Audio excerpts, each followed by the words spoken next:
Dobro, ali na što je onda Anneli pala? Pa, moja Anneli je jedna osoba koja cijeli život ima u 80% slučajeva muškarca koji ne liče ni na šta. Ona jednostavno ima takav ukus. Jednostavno. Ja sad kad bi tebi pokazala te ljude, ti meni rekao... Onaj knjiški primjer da lepe djevojke i nikakvi frajeri idu zajedno. Ona pada na neku priču, znaš. Evo, vidio si. Jesi vidio primjer sad u realitiju? Ona je pala na priču. Nikakav čovjek. Ne liči ni nešto realno, ali tako? Fizički. Tako da Anneli cijeli život pada na takve muškarce koji pričaju neku priču, koji nju nasmijavaju i ona se tu to nešto. To je nju isto muvo, pisao, bio duhovit. On navodno je duhovit. Ja ne znam ni da je taj jasnim duhovit, ali eto kažu da jesi. Tako da ona je pala na to. Ali za ovu dotičnu, ne, znamo svi na što je ona pala. I sad ti meni reci, ti cijelo vrijeme gledaš ovu situaciju i puštaš toga svoga vjerenika u vatru i ti si navijač. Taj tvoj vjerenik se odriče djeteta javno, priča da sumnja da je to njegovo dijete i ti to aminuješ. Taj tvoj vjerenik za svoju bivšu svastiku kaže da imao seksualne odnose s njome dok je bio sa svojom suprugom u braku. I ti to aminuješ. Kakva si ti to žena? Pa znaš šta bi ja rekla tom čovjeku? Ti si bolestan čovjek. I ako je istina i ako nije, ti si bolestan. Ako je istina bolestan si, to se ne radi sa svojom svastikom. Zato što si radio, ako nije istina bolestan si, zato što ti to palo na pamet. Tako je, kako ti takve stvari padu na pamet? I šta je to više treba da se kaže? Je li ona normalna? Naravno da nije. Znači, ja ne bi to mogla podržati nekom muškarcu nikad u životu. Je li on mogao za svoj mjesec da profitira na bilo koji način sa tih 5 minuta slave? Pa nije, on je posebno popularan i znam da se hvali kako ga zaustavljaju na cesti, znaš, i tako hoće da se slikaju s njime i to je sve. Ja jedino što sam uspio da vidim prateći ga na društvenim mrežama, jer ne možeš da otvoriš Instagrama da neko obraćanje javnosti ili vama ne dođe na moj feed, da mu pravopis nije baš ono najjača strana. Pa ni govor mu nije najjača strana. On, na primjer, kad kaže prijateljica ili drugarica, kaže tvoja kolegica. Daj Darki dokaze. Znaš, ne zna čovjek da priča. Dobro, to mogu i da oprostim sa neke strane, radi, čovjek živi u stranoj zemlji, pa dobro, ali druži se s našim ljudima, ali Balkancima, ne druži se sa Švabima, znaš. Tako da to je jedan nepismeni balvan, znači koji nema dvije čiste u glavi. Koji se pravi intelektualac, koji se pravi neki veliki gospodin, u stvari je niko i ništa, razumiješ. Tako da, šta god kažem za njega, malo sam rekla. Kad si vidjela prvi put Janjuša, kad je krenula ta ljubavna storija na početku realitija, šta ti prvo prošlo kroz glavu? Katastrofa, bila sam protiv toga. No, mislim, ja sam se izjasnila, nije bila tajna uopće. Bila sam protiv toga jer znam po, prijašnjim realitijama, nisam ja to gledala sa aktivno, ali sam klipove. Nije da mu je to prva devojka u realitiju. Da, sve su veze bile na sličan kalup, tako da nisam htjela da se to moje sestri dogodi, međutim, krenuo se ponašati onako, ajmo reći, lijepo prema njoj, bio je onako, ja moram priznam da su bili slatki na početku. Jesu, kasnije su i meni bili slatki, znaš, ja sam podržala kasnije to. I onda sam krenula da spuštam loptu i da kažem, pa svaki ima priliku u životu da se i promijeni i da izmijeni svoj život. I ja sam nekad prije radila neke greške koje više sad ne radim, razumiješ? Pa dva negativca kad se nađu posle određenog broja loših pokušaja za sve ispaštajte, kako mogu da budu pozitivci. Da, i onda se dogodila njemu tragedija i to me stvarno slomilo, baš sam On je pričao u kući da se on čuo sa svima vama kada izašao napolje. To je istina. Jeste, on je mene pozvao, javio, ne, lažem, ja sam njemu poslala poruku na Instagram, dala mu saučešće. Odmah čim se to dogodilo, onda smo poslali vijenac kad je bio sprovod i on se zahvalio na tome. I čuli smo se stvarno i normalno sve bilo, lijepo smo pričali, sve to skupa i bio je okej i rekao mi je da stvarno voli, da nikad nikog nije volio kao što nju voli. To smo svi slušali. Da želi da... Nije rekao to jednom, rekao 150 puta.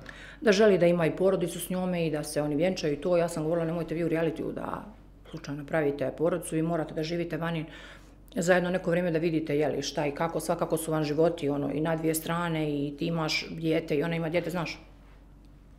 Sve to okej. I tako, bio je okej do, pa ne znam, negdje do pred njegov rođendan, čini mi se. I onda je krenuo da bude grozan. Onda sam jedno vrijeme isto, znaš, tolerirala na neki način i tražila sam krivca u Anneli, pokušavala sam, znaš, i ovu njegovu tragediju, sve. Ja i dalje imam tu dozu, znaš, suosjećajnosti za to što se njemu dogodilo.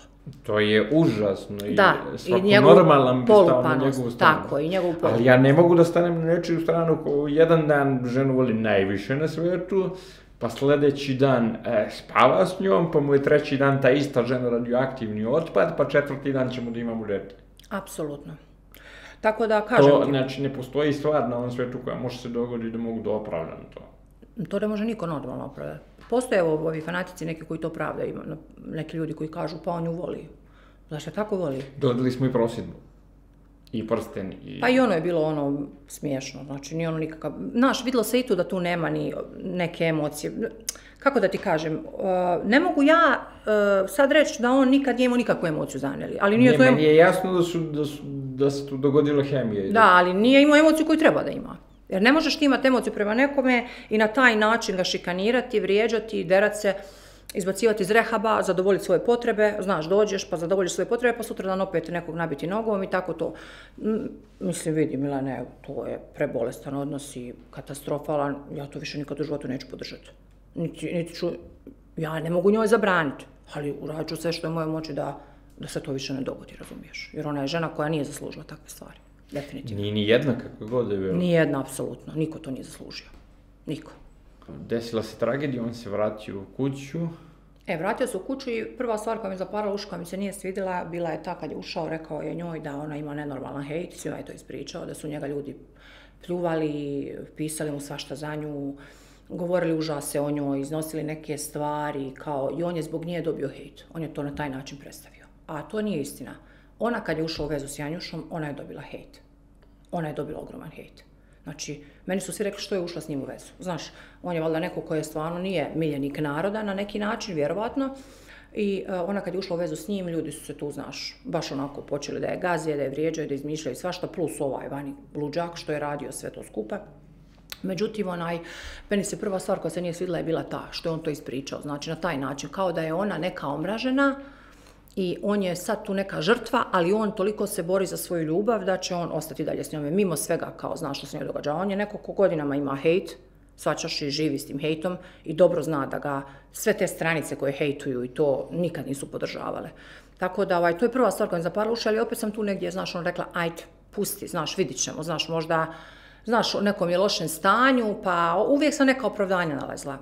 Onda kad je se vratio to zvana, on je krenuo da stvarno ponaša se prema njoj katastrofa.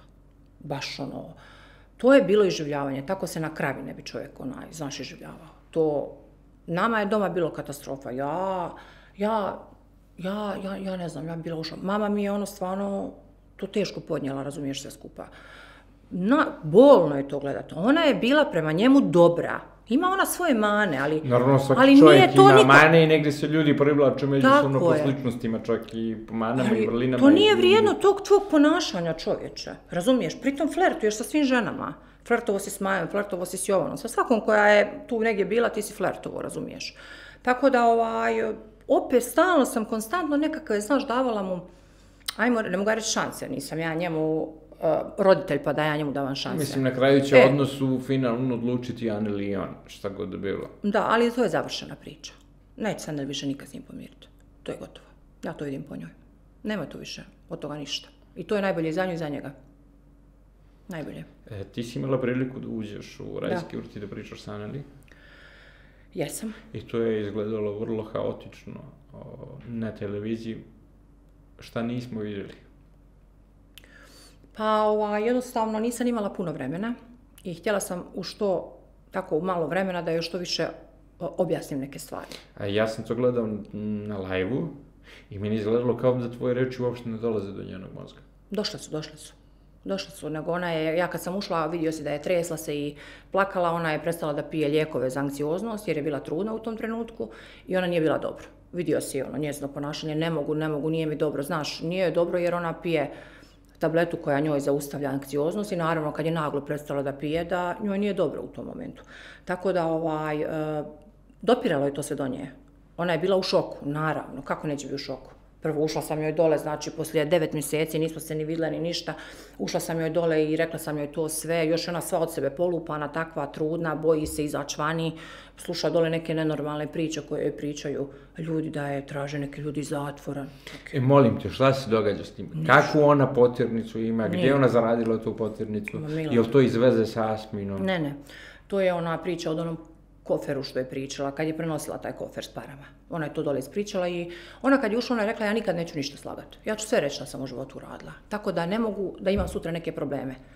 Ali ona je ispričala sve i opet je vrijeđaju i govore da laže. Da je ona radila još svašta nešto. Nikad u životu nije radila ništa mimo toga. To je najgora stvar koja se dogodila u životu. Koju je opet uradila zbog ljubavi prema nekom.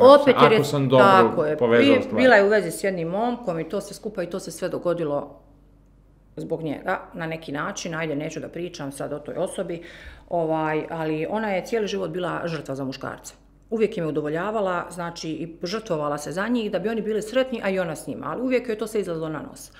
Tako da ona ispričala je tu priču i sad kad je ona ispričala tu priču, tu su krenuli raznorazni učesnici da sklapaju neke, znaš, teorije, zavjere, izmišljene. Logično svakome treba priča da bude aktualan na 5 minuta. Tako je. I onda su, znaš, pričali kako nju traže ljudi iz zatvora, kako ona ima potjernice, kako ona ne može. To je laž. Aneli je za taj kofer, to što se dogodilo, dobila kaznu, jednu svotu novca, čini mi se 4.000 eura, kazna u Njemačkoj. Ona je to platila i to je završena priča. Ona je slobodna žena, ona nema... Ja kad ti kažem da ona nema prometnu kaznu... Sigurno se Interpolovom potjernicom zarađenom u Njemačkoj ispravima ako grešim, neko ne bi mogao bude u reality. Pa naravno, davnih dana bi došli po nju, mislim. Ali, znaš, ona je toliko povodljiva i naivna da ona svakome se vjeruje. I onda ona, znaš, ona mene pita jel vas neko zvao, jel ti... Svačaš, on je nju rekao kao nešto da neko nju traži iz zatvora. Ja nju pitam, čekaj, ali ko te može tražiti, jer to ne postoji ta priča. Pa kaže, znam da ne postoji. Pa kako onda to možeš da vjeruješ? Znaš, ona je jako lakovjerna i pada na te neke priče, znaš, ljudi njoj prodaju priču, vidio si, ušla je ova, ušla ona, pričaju, kaže, Interpol te traži, nju Interpol traži, a preko 2000 kamera, tamo je, jel? Mislim, znaju vrijeme. Znaš, i onda ljudi, iskorištavaju te stvari, da je što više, nagrade da je ocrne, ona je u suštini jedna žena koja iskrena, dobra, znači, jedna dobra duša, naivna, koja cijeli život zbog drugih upada u probleme. I bojim se da će takva ostati do kraja života. I molim te, reci mi, taj famozni odnos sa vašim bratom. Da. Šta se tu zapravo dešava, zašto je ona istraumirana zbog toga, zašto se ona plaši njegove reakcije na njen boravak u realitiju i kakav problem oni imaju. Spletom okolnosti, ja znam ko je vaš brat jako dobro jer pratim tu MMA scenu koju je tamo. O čemu se tu zapravo radi? Glupost. Prije, mi smo stvarno svi troje jako povezani, ko sestre i brat. Baš smo cijeli život bili zaštitnički jedni prema drugima. Kako bi ko bio u nekom problemu, uvijek smo tu skakali jedni za drugi. Nismo nikad bili braća i sestra da ne znamo. Uvijek u svakom trenutku smo znali gdje je ko, znaš od nas. Uvijek smo bili vezani. Pomagao on nama ko sestrama, uvijek nas štitio. Pomagao je ovako i onako, mi njemu kad je trebalo, na bilo koji način. Međutim, dogodila se neka svađa između njih dvoje. Prije nego ću naučiti elitu, malo prije. Logično, brat, svađaju imam kod kuće, vrlo dobro znam kako to funkcioniše. I jedno drugom, kad kažeš, Aneli isto onako zna u trenutku bi nepromišljeno nekog uvrijediti, znaš, i on je muško, ne možeš to bratu, znaš nešto reći, možda znaš, on je možda je pretjerao što se naljutio, ali ajde. Međutim, oni nisu pričali, možda oko mjesec dana prije ulaska njenog u reality i ona je onda ušla u reality. To niko nije znao, ja sam 2 dana saznala pred reality, mama je samo znala malo više. I on je tu,